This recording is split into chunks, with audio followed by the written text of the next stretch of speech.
Mari Bapak Ibu kita membaca bersama-sama. Saya undang kita bangkit berdiri untuk menghormati firman Tuhan. Lalu kita baca dengan suara yang keras dan dengan yakin, dengan semangat. Amin. Amin.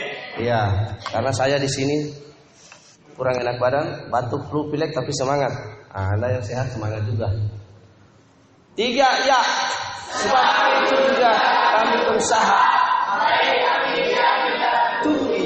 maupun kami diam di luarnya, supaya kami berkenan kepada Dia. Mantap, semangat. Shalom. Oh, keren. Nah, silakan duduk Bapak Ibu yang dikasihi Tuhan. Haleluya. Bapak Ibu, ayat ini berkata, sekali lagi saya baca dengan pelan bagi kita. Sebab itu kami berusaha, baik kami diam di dalam tubuh ini maupun kami diam di luarnya, supaya kami berkenan kepadanya. Ada satu kata kunci di situ adalah berkenan. Artinya pleasant to him. Puncak dari semua kehidupan kita, dari kehidupan Kristen kita, since we believe to Christ, to God, sejak kita percaya, since we receive him, we confess him as our King, our Lord, our Savior. Sejak kita mengaku, kita percaya, kita menerima Dia sebagai Juru Selamat, sebagai Tuhan dalam hidup ini, puncak dari semua pengakuan, tindakan, kehidupan Kristen kita harus berujung kepada satu kalimat ini: supaya kami berkenan kepadanya. Nah, kata kunci berkenan ini dimulai sendiri dari kehidupan Kristus. Dalam seluruh perjalanan kehidupannya 3,5 tahun dia hidup di bumi, yang dia lakukan adalah cuma satu, to pleasant to his Father. Bagaimana dia berkenan kepada Allah Bapa dalam segala tindakan, dalam segala perilaku.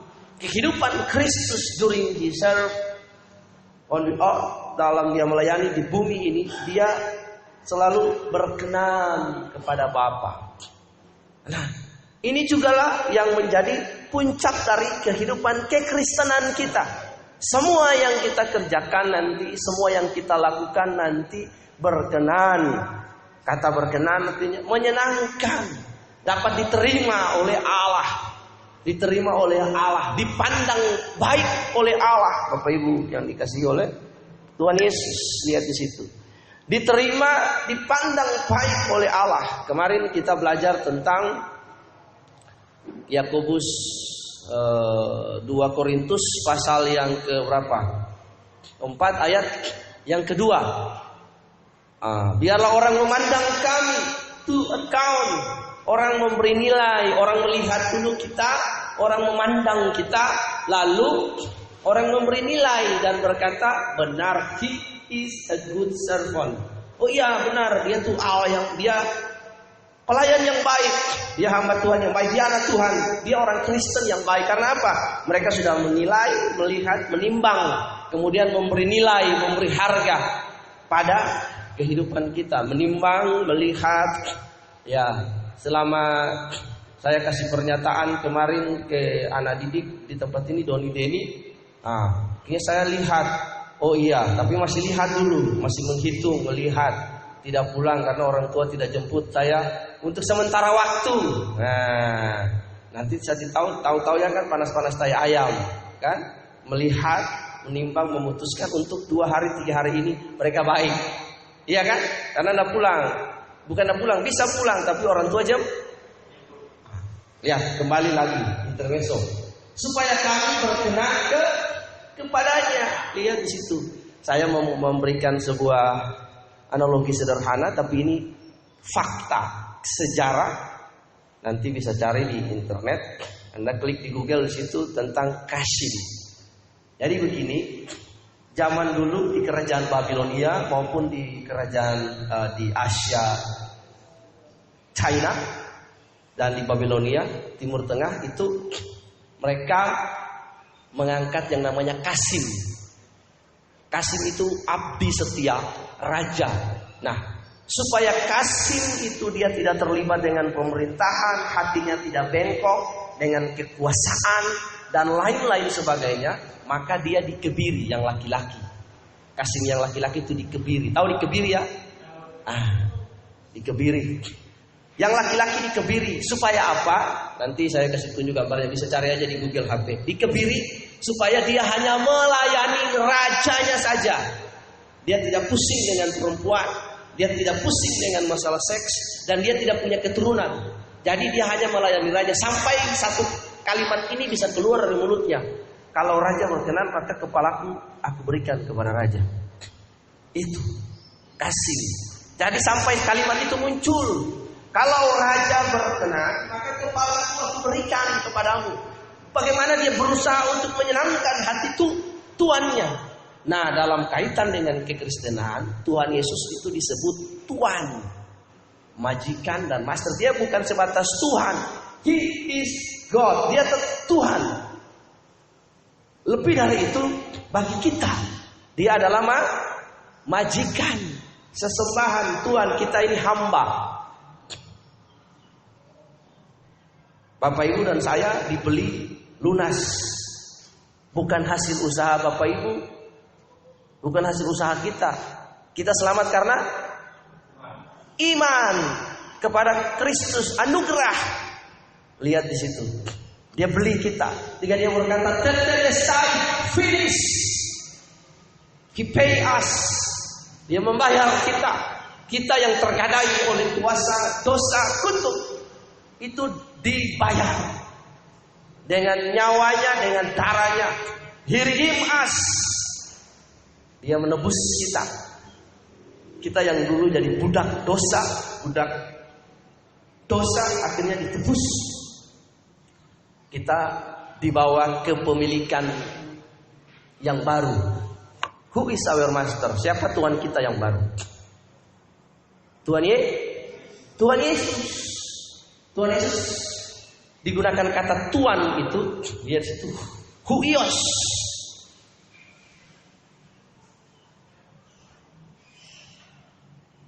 Tuhan, majikan. Lihat Bapak Ibu. Berarti kita ini hamba, kepadanya kita mengabdi. Bagaimana dalam kehidupan keseharian kita, sama seperti cerita Kasim tadi. Dalam segala hal apapun, dia berusaha untuk menyenangkan hati Tuhan. Kasim zaman dulu itu, kalau raja sedang sedih, dia menghibur raja, dia melawak bagi raja. Raja sedang haus, dia ambil minum. Raja lapar, dia ambil makan. Raja butuh pendapat, dia kasih pendapat. Raja capek, dipijit. Iya. Itu Kasim. Bagaimana yang manusia fisik saja, dia berusaha menyenangkan hati tuannya. Apalagi kita. Dari puncak dari kehidupan kita ada dua jenis kehidupan yang kita hidupi. Yang pertama disebut kehidupan bios, sama-sama katakan bios. Bios itu begini. Bios itu kita hidup sehari-hari. Ini kita makan, kita minum. Tapi tanpa kehidupan spiritual, tanpa Yesus, tanpa Allah. Seperti Sodom dan Gomora, orang kawin, makan, minum, happy, senang-senang. Mereka tidak pernah berpikir tentang Allah. Itu bios. Yang penting saya happy, senang. Iya. Ada uang, senang, pelesir, ke luar negeri, ke sana, ke sini, nikmati hidup. Tapi dia nggak pernah sadar tentang Allah. Yang kedua sama-sama katakan soe. Soe itu kehidupan yang berdimensi ilahi. Bagaimana the presence of God, kehadiran Allah, keberadaan Allah. Kesadaran akan keberadaan Allah, kesadaran untuk menjadi serupa dengan Tuhan, kesadaran untuk menghadirkan Yesus dalam kehidupan sehari-hari, itu ada dalam hidup. Itu disebut soe. Jadi dia hidup, dia sadar tentang Allah. Logikanya sadar tentang Allah, hati nuraninya, oh iya, ada Allah dalam hidup, sehingga kesadaran itu perlu dibawa. Nah, sehingga dalam keseharian kita hidup sebagai manusia Kristen yang sudah dibeli lunas, manusia Kristen yang sudah ditebus, wajib kita hidup berkenan kepada Allah sebagai puncak dari kehidupan Kristen kita. Karena Tuhan berkata begini, hai hambaku, sawaslah hai hambaku yang berkenan. Masuklah dan ikutilah pesta dengan Tuhanmu. Hamba. Tuhan berkata, masuk. Lihat. Sebab itu kami juga berusaha baik dalam tubuh ini, maupun kami diam di luarnya, supaya kami berkenan kepadanya. Bapak Ibu, Roma 12 ayat 1 berkata bahwa persembahkanlah tubuh kepada Allah, berubahlah, kemudian persembahkan tubuh sebagai ibadah yang sejati.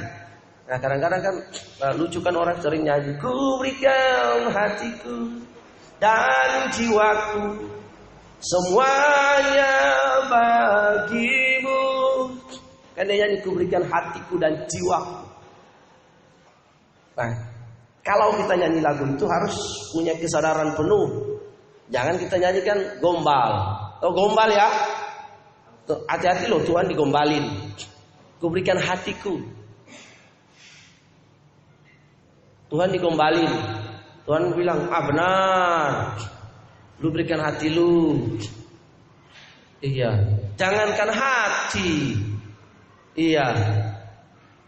Jangankan hati, yang lain aja nggak diberikan. Makanya cewek-cewek sekarang itu ABG zaman now itu mereka nyanyi. Iya. Ku berikan hatiku dan dompetku, semua isinya bagimu. Iya. Iya, ada cewek-cewek sekarang mau pacaran tapi nggak mau apa, cowoknya ajak cewek pacaran, ceweknya diporotin terus, ya kan?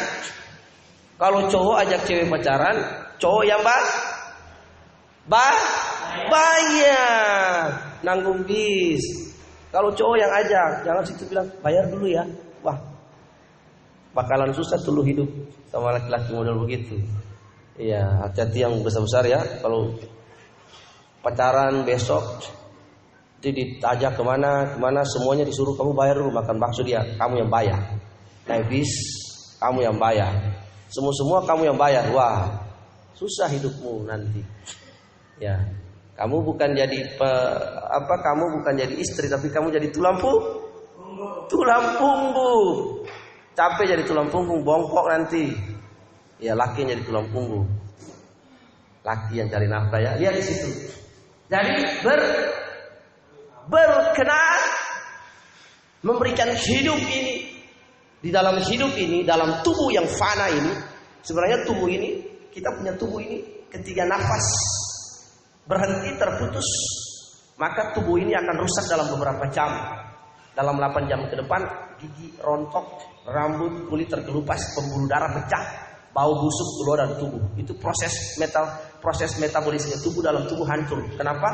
Karena pertama, definisi kematian itu adalah terhentinya batang otak. Batang otak, kalau orang mati, definisi kematian itu adalah terhentinya batang otak. Di otak ini dia terhenti, mati sudah. Napas hilang, mati. Dalam 8 jam ke depan, 1-2 jam ke depan, itu kalau manusia itu, karena di dalam tubuh ini ada pembuluh-pembuluh darah, jadi darah itu sirkulasinya di sini. Darah itu dia berjalan naik kaki kepala putar semua. Kalau nggak disuntik mayat itu dengan formalin keras, itu pembuluh darah pecah, bau busuk. Darah itu nggak segar lagi, darahnya sudah hitam, bau busuk. Makanya disuntik. Gigi rontok, kulit ini mulai terkelupas. Nah, lihat, itu mayat. Tubuh, dalam tubuh ini ada kehidupan yang kita tempatin dalamnya, ada tubuh, ada jiwa, ada roh. Kita hidup di bumi yang sudah jatuh dalam dosa.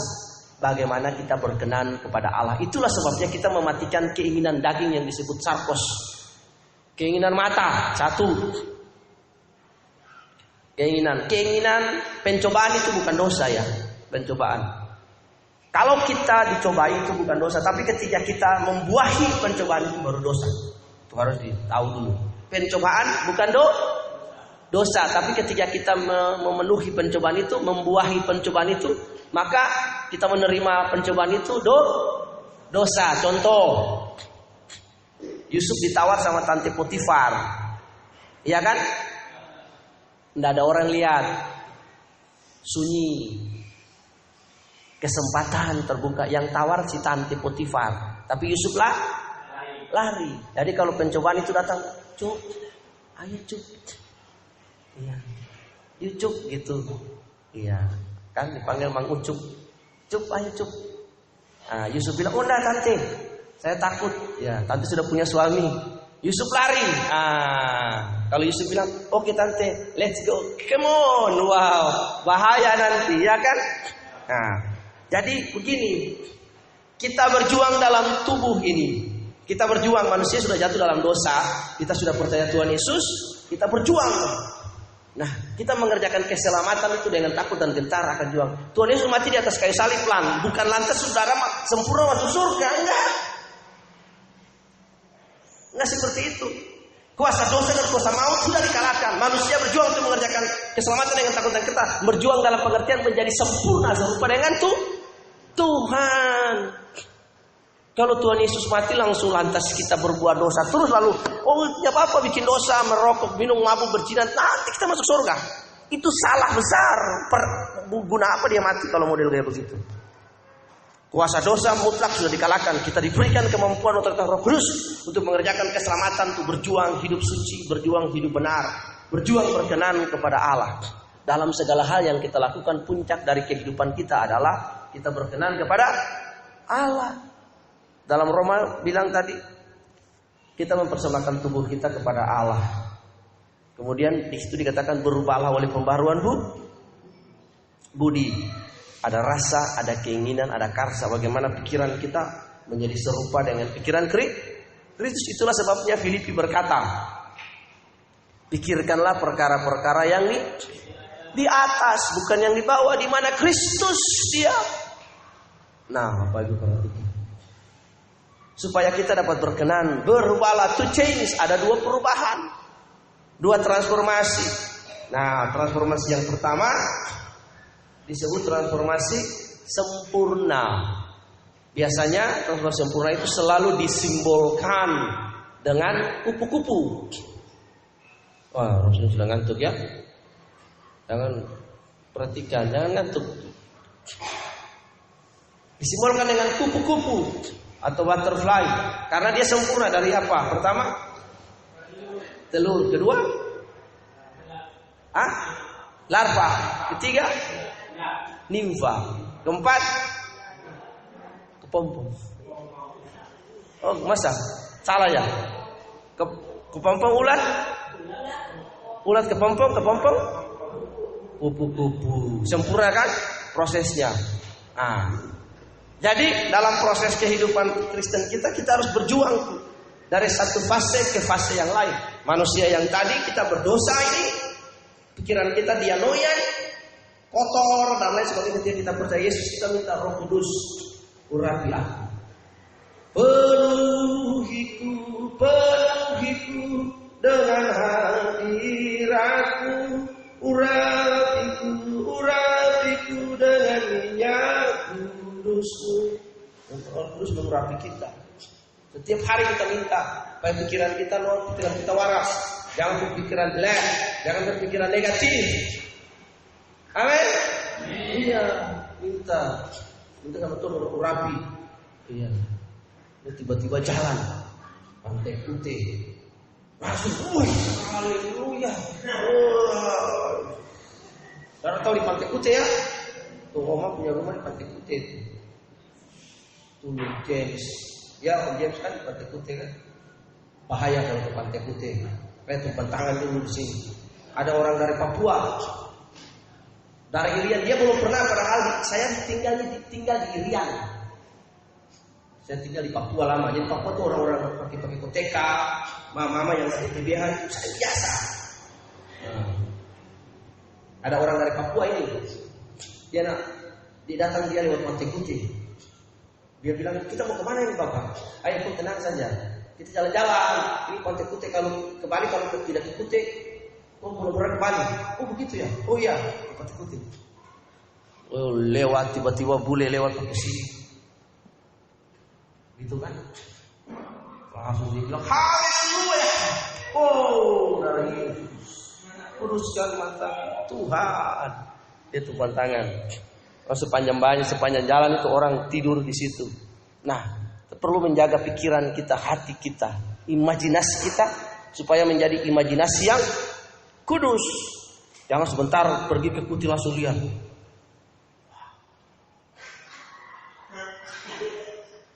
Wow, bahaya. Amin. Iya, tapi imajinasi lewat biasa saja, tidak usah bayangkan. Tidak boleh ya begitu ya. Biasa lewat. Ya contoh tadi orang irian. Makanya kita perlu menjaga imajinasi. Berdoa, minta Tuhan. Kita melawan. Memenuhi hati kita. Firman itu menguduskan, menyucikan. Setiap hari saya bangun pagi, pukul jidat saya di sini. Roy. Tiap hari berpikir yang baik, berpikir yang benar. Apa yang tidak pernah kamu pikir, kamu lihat, pikirin baik-baik. Kan Tuhan ngomong di Alkitab kan? Tuhan ngomong di Filipi apa? Semua yang manis, semua sedap didengar, sepatut dipuji, kebajikan, pikirkanlah pikirkan semuanya itu. Pikirkan yang baik-baik, ya, pikirkan yang baik. Baru bangun pagi. Sudah khotbah selesai kan? Sudah. Perhatikan sini. Lihat. Jangan baru bangun pagi. Baru bangun pagi sudah bisik-bisik.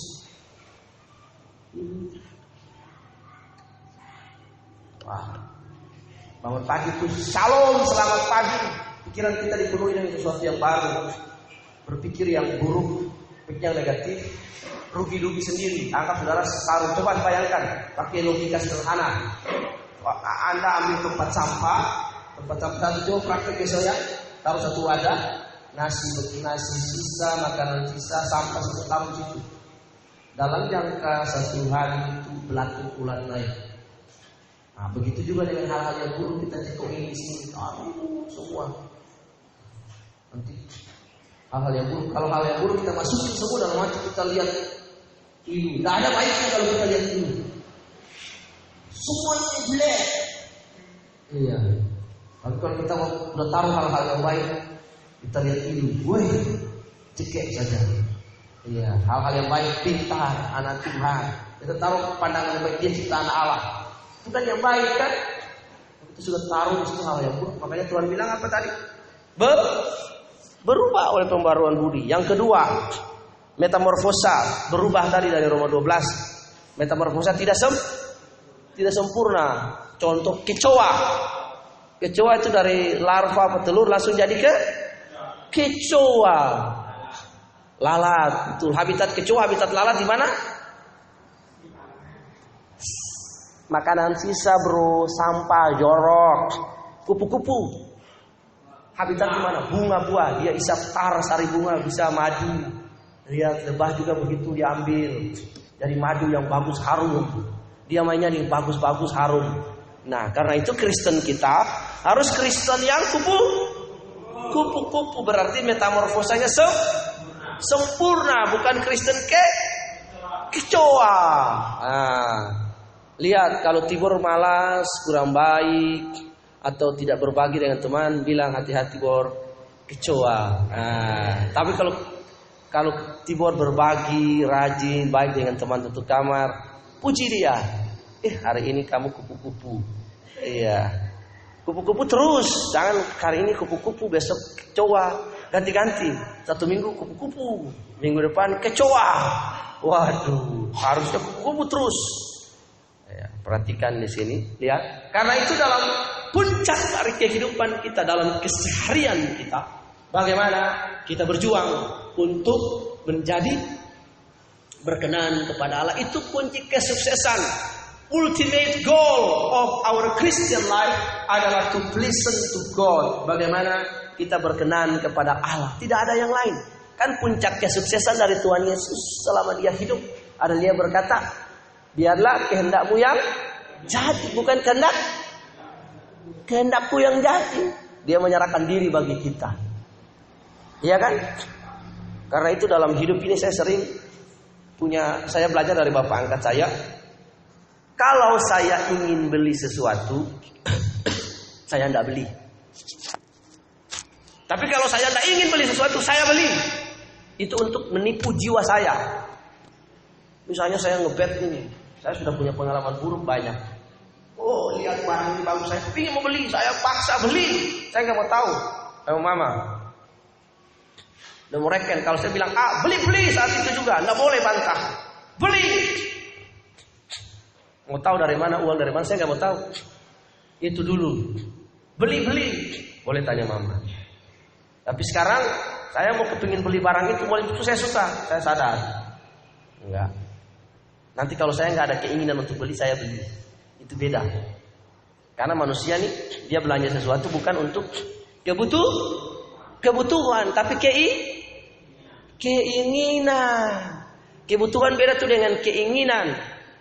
Ingin itu belum tentu butuh. Kalau butuh sudah pasti perlu. Karena yang kita beli ini apa? Itu benar-benar kebutuhan kita yang mendesak atau keinginan.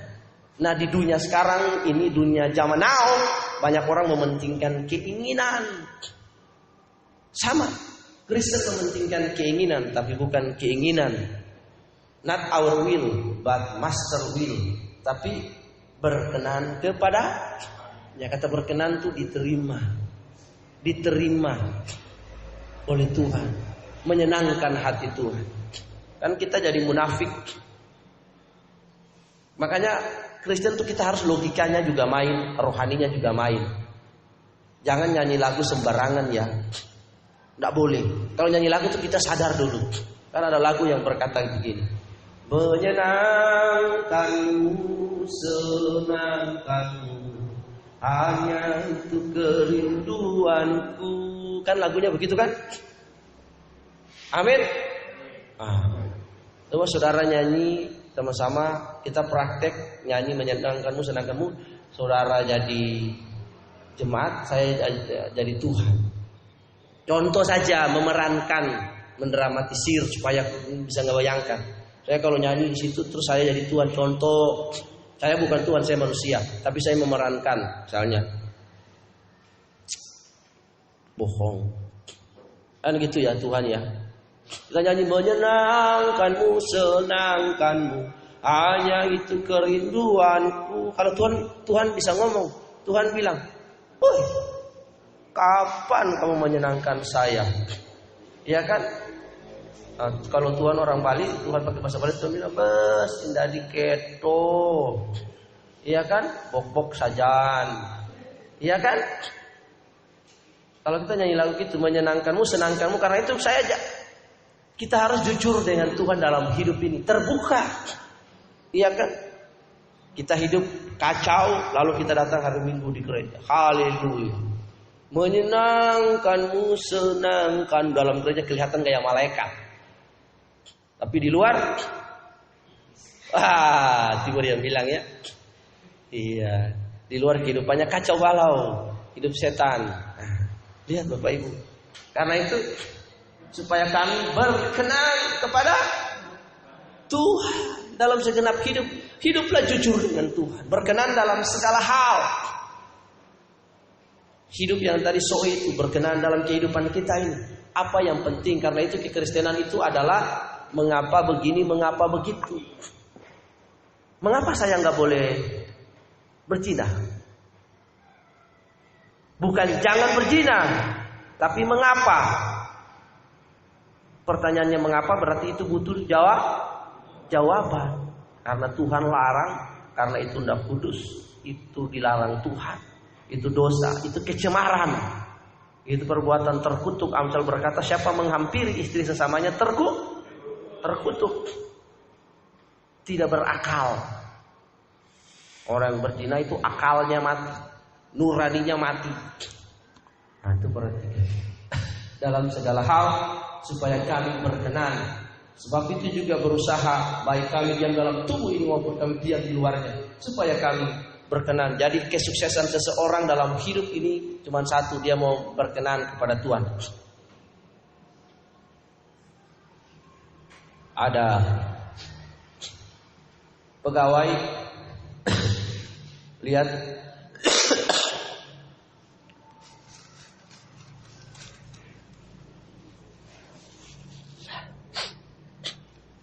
Tuhan kasih dua perumpamaan.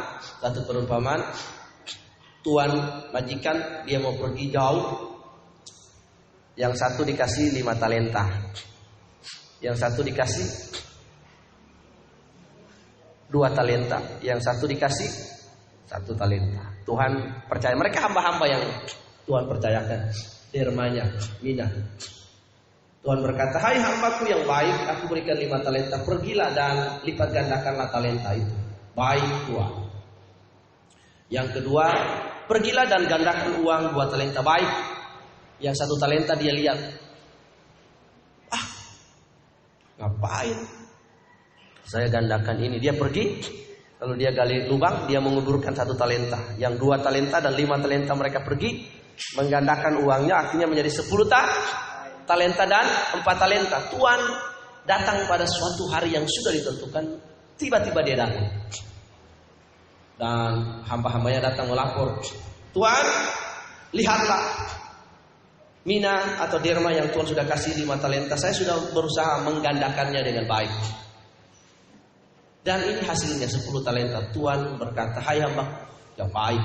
Masuklah dalam pesta, ikutilah dengan Tuhan. Yang 2 juga begitu. Yang 1 dia datang. Tuhan, saya tahu Tuhan orang yang kejam, bengis, yang mengambil dari apa yang tidak diambil. Karena itu saya takut, saya menyembunyikan dalam tanah mina Tuhan. Saya tunggu sampai Tuhan datang. Ini Tuhan saya kembalikan. Tuhan berkata, hai hambaku yang jahat, tangkap orang ini. Nah, kan kemarin kita dapat dipercaya. Kita percaya Tuhan, oke. Kita dapat dipercaya oleh Tuhan lah. Itu perumpamaannya. Lihat.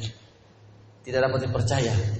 Karena itu kita berusaha untuk dapat berkenan. Kehidupan yang paling susah adalah kita menyenangkan hati Tuhan. Kita seperasaan dengan Tuhan, sederap dengan Tuhan, seirama dengan Tuhan. Jadi menyenangkan hati Tuhan dalam kehidupan kita.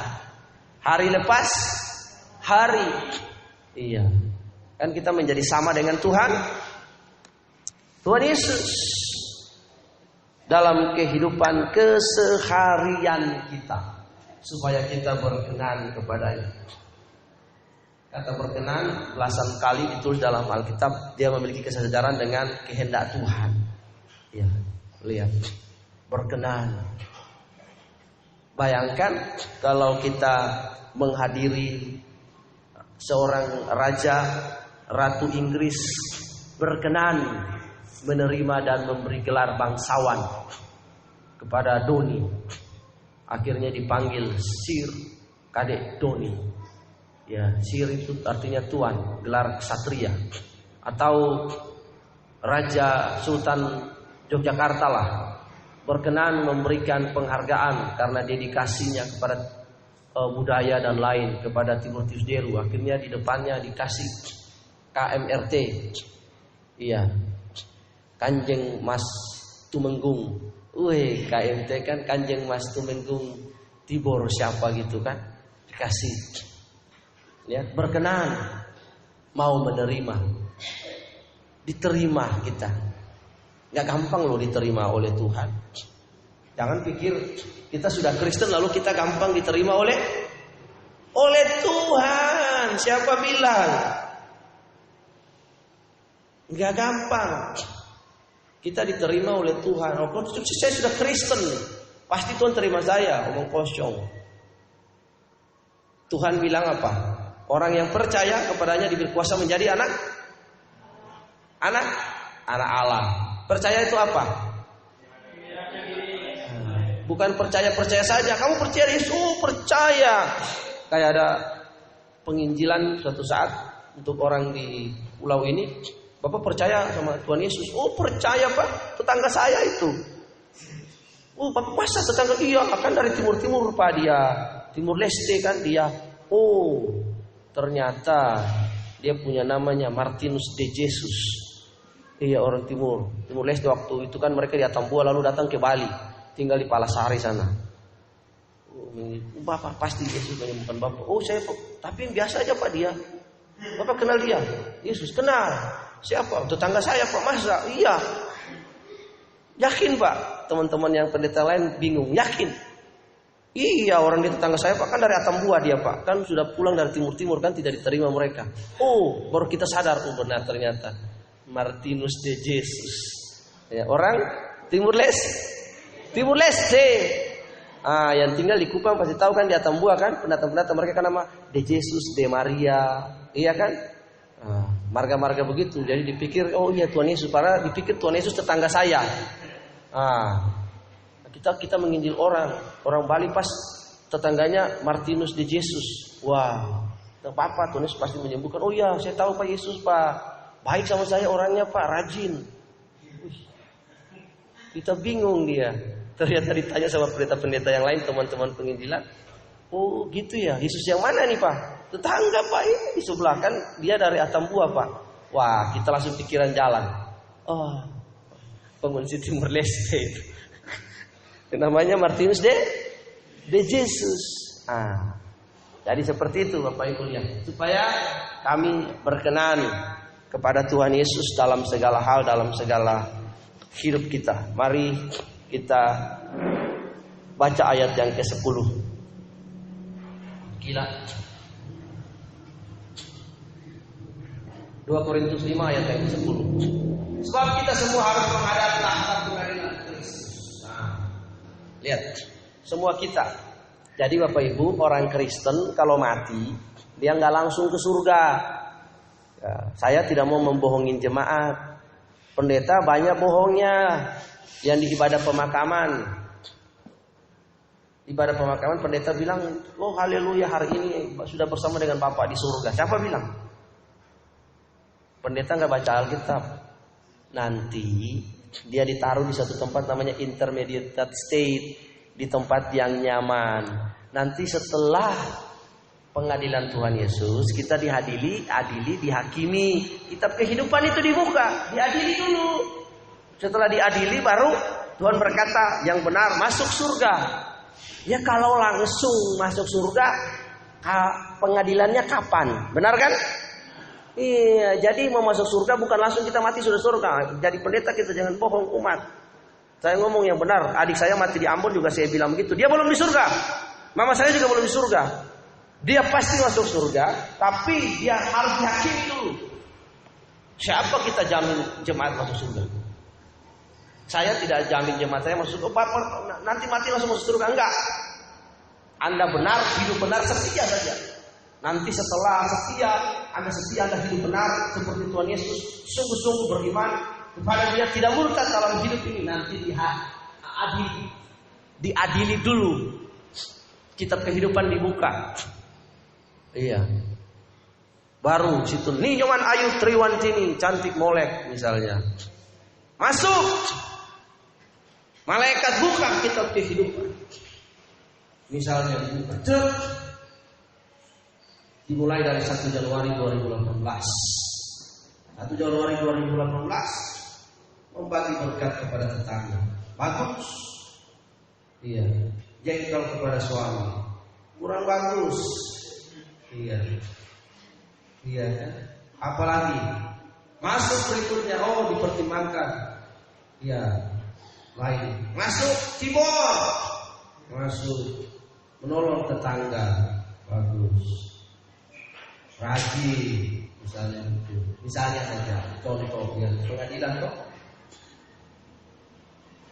diadili dulu baru masuk surga. Nah selama ini orang bilang setiap orang mati itu masuk surga.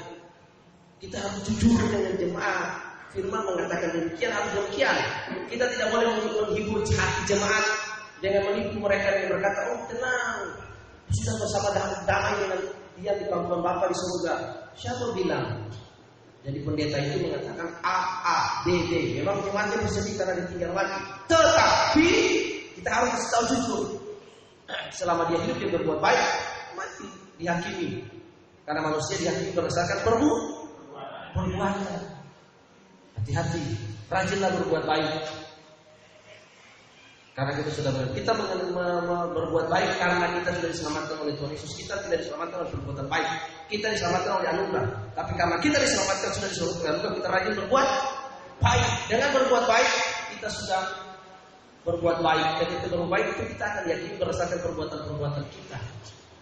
Anda memberi kepada tetangga yang bukan Kristen, Anda memberkati orang, Anda menolong orang di mana saja, memberi kepada tukang parkir.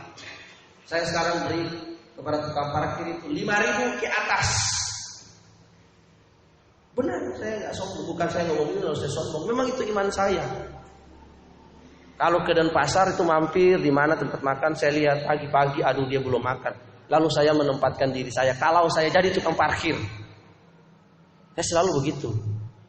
Kalau saya jadi tukang parkir, sudah, dia belum makan. Rik, kasih 10.000 Rik. Gue banyak karo, ya kasih, dia belum makan. Biar dia makan pagi, Rik. Kita berdua sudah makan. Oke, oke, langsung Denpasar. Begitu. Supaya setiap orang memperoleh apa yang patut diterima sesuai dengan yang dilakukan dalam hidup, baik jahat apapun. Baca. Berarti kita dihakimi. Kita memperoleh apa yang patut. Kalau kita berbuat baik, berarti kita diyakini kita memperoleh apa ya? Iya, supaya setiap orang memperoleh apa yang patut diterima sesuai dengan. Jadi kalau dalam hidup ini Anda berbuat baik terus, nanti di pengadilan Anda diyakini berdasarkan berbuat. Rajin-rajinlah berbuat baik, terutama kepada sesamamu dan kepada orang lain. Kan Tuhan bilang kasihanilah Tuhan Allahmu dan sesamamu seperti dirimu sendiri.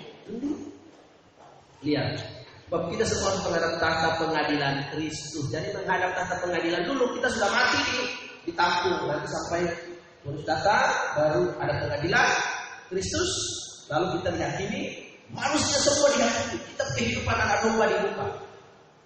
Tuhan itu jadi pengacara bagi kita. Dia berdiri, iblis duduk. Baik, dia begini, buang kita kehidupan. Yesus berkata, aku sudah menebus dia. Dia sudah hidup selama hidupnya, dia berbuat baik. Oke, buka. Saya akan buka video jadi buka. Three. Oma. Sudah jahat ini pasti buat anak-anak. Mantap. Begitu. Buka lagi. Ilu. Siapa lagi? Buka semua. Dilihat. Lalu setelah dia memperoleh patut apa yang patut diterimanya sesuai dengan yang dilakukannya dalam hidup di baik atau buruk, baik ataupun jahat. Makanya itu disebut hidup tabur. Hati-hati ya. Apa yang Anda tabur dalam hidup ini? Tabur daging ya tuai daging, tabur jahat tuai jahat, tabur yang baik. Taburlah maka engkau akan menuai. Ya, tabur yang baik, jangan yang jahat. Lihat orang di jalan, Pak. Saya punya kebiasaan itu. Kalau saya lihat orang bawa motor, ada dongkraknya itu belum dinaik, saya suruh Erik kejar, kasih lewat, dia kasih tahu, "Tedut, Pak, dongkrak." Dia langsung tedut, "Makasih." Woi, senang hati. Iya. Apa aja kita tolong senyum buat orang. Orangnya tanya jalan kita antar. "Oh iya Pak, ini." Apa aja.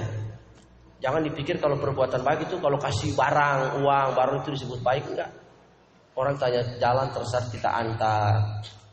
Orang datang minta daun ini di depan, sudah tua, kalau dia naik lagi kemarin dia jatuh mati gimana? Dia belum olah daun kan? Siapa yang naik ambil kemarin? Udah naik ambil aja petik. Iya, biasanya kalau dia suruh naik ambil petik.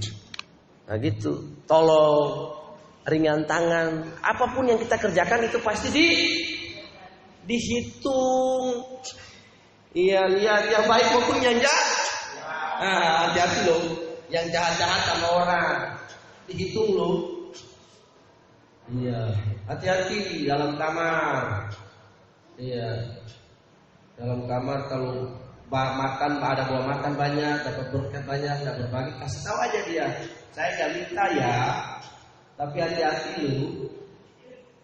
Yang pelit dihitung lu. Kalau dia sadar dia berbagi, oh iya ya bagi. Kasih ingat aja, saya nggak minta ya, tapi hati-hati. Yang nggak berbagi yang pelit ya, ada hukumannya. Oke? Iya, kasih ingat. Hati-hati kecoa ya. Nah, gitu kan?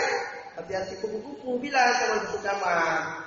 Iya, di dalam kamar berbagi, ya kan ada kalian dua ini sudah besar punya bajunya sudah ada pas, mau kasih ke yang kecil, kasih aja. Ya daripada disimpan juga dimakan apa? Bukan rayap kayu bro. Baju makan rayap juga. Ingat. Iya itu. Kasih ingat, hati-hati ya. Iya, yang jahat juga diadili loh. Iya. Kasih ingat. Makanya kita ini keluarga, yang satu kamar itu kalian itu 6 orang laki-laki itu keluarga, adik kakak berbagi. Iya kan? Kemarin kita belajar kesatuan itu mendatangkan kehidupan. Timur ingat ya, luar biasa. Nanti lulus sekolahnya SMK-nya SMK listrik. Tapi kalau kuliah kayaknya pendeta STI dan pasar ini. Oke, siap-siap. Karena tangkapnya cepat, ingat firman cepat. Kalau dari pendeta Timotius Dir, STH, MTH. Wah, keren nanti ya. Lihat situ. Jadi yang baik atau jahat diadili. Iya. Di dalam kamar misalnya Ilu dapat uang 500.000. Berkat tiba-tiba orang Korea datang tanpa sadar, tanpa Uli minta dikasih terus. Berapa orang dalam kamar perempuan? 5. Ilu tiap hari masuk keluar beli di supermarket depan ini.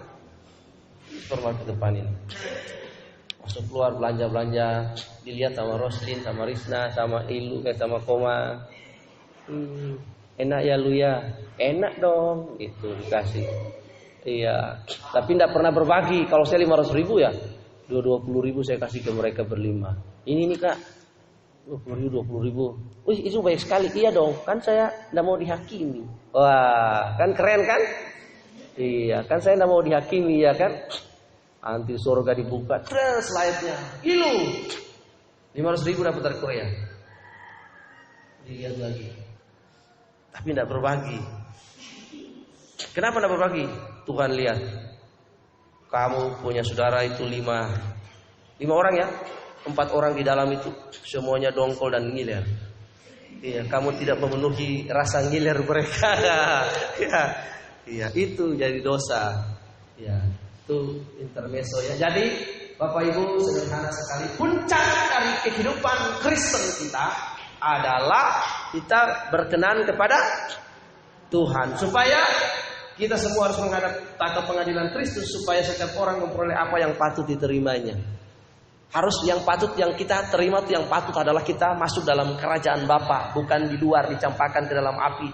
Nah lihat, sesuai dengan apa yang diperbuatnya, hukum tabur tuai. Jadi tabur yang baik, setiap bangun pagi tabur yang baik, tabur benih yang baik. Amin. Kalau Anda mau diberkati, taburlah kehidupan, tabur senyum, tabur shalom, tabur rajin, tabur baik. Iya. Ya, jangan tabur paku di depan. Bahaya orang injak kaki bawah kaki luang. Biasa orang tambal ban itu kan supaya tambal bannya laris dia ambur paku. Ya, mobil semua pecah tas. Ya, antri di dia tambal ban. Itu kemarin polisi pakai magnet yang besar itu di Jawa, Jakarta itu. Mereka langsung gini. Semua paku nempel di situ. Ternyata tukang tambal bannya kurang ajar. Iya, dia tabur paku. Tidak tabur kebaikan, tabur paku. Akhirnya kalau motor ban kempes, dia kerja. Nah itu. Jadi kita tabur yang baik dalam hidup ini, berusaha menjadi berkenan. Mari tunduk kepala dan kita berdoa. Tuhan Yesus, Engkau sungguh baik bagi kami. Hari ini kami belajar tentang bagaimana menjadi berkenan kepada Engkau. Biarlah dalam keseharian kami hidup, di dalam kehidupan soe kami senantiasa berkenan kepada Tuhan, berjuang untuk mengerjakan keselamatan dengan takut akan Tuhan. Terima kasih Bapa, terpujilah nama-Mu dari selama sampai selamanya. Roh Kudus menolong kami, mengadvokasi kami Tuhan, karena Engkau yang punya kerajaan dan kuasa dan kemuliaan sampai selama-lamanya. Amin. Saya kembalikan kepada worship leaders.